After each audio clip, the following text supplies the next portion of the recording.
Hello friends, drive 280 சீரியில் old model short LED செஸ் இது போல் கொஞ்சம் கன்வென்ஷன் நிறைய பண்ணிகிட்ருக்கோம். தெரிஞ்சிருந்தீங்கன்னா பரவாயில்ல, தெரியாதவங்க இது போல் சேஞ்ச் பண்ணிங்க.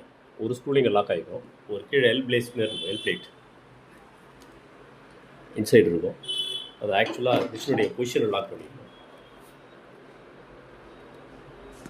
தெரியும் நினைக்கிறேன், கரெக்டாக என்ன ஐடென்டிஃபை பண்ண முடியல.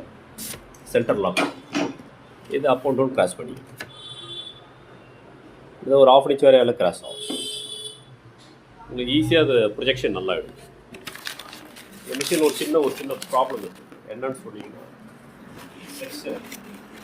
பேட்டரி ஃபீடப் ஆகும்போது இது நல்லா பிஃபோர் ஃபார்வேர்டிங் வந்து பர்ஃபெக்டாக நடக்கணும்.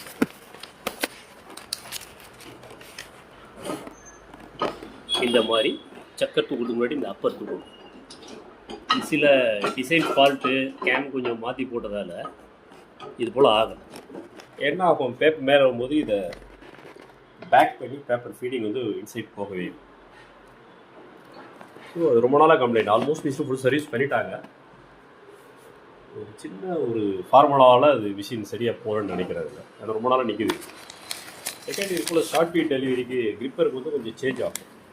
நிறைய இடங்கள் அதை ஃபேஸ் பண்ணுறோம். ஹைட் டிஃபர் ஆகும்.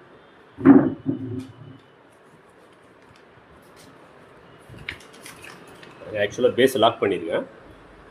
யாருடைய பொசிஷன் செட்டிங் மிடியில் இருக்கிறது வந்து ப்ரீ டெலிக்கு சூட் ஆகும். இந்த 2 சைடு வச்சுருக்கிறது வந்து ஷார்ட் டெலிவரிக்கு மேக்ஸிமம் மேட்ச் ஆகும்.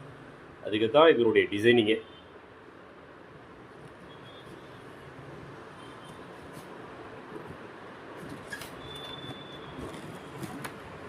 ஓகே ப்ளீஸ், முடிஞ்ச வரைக்கும் இது போல் கொஞ்சம் ஃபாலோ பண்ணிங்கன்னா உங்களுக்கு இதுமாதிரி ஷார்ட் டெலிவரியில் ப்ராப்ளம் இல்லாமல் நல்லா ஓட்டலாம். பிரிண்ட் எடுக்கல, எடுத்துகிட்டு உங்களுக்கு கால் பெஸ்ட்டாக தான் எடுத்துக்கணும்.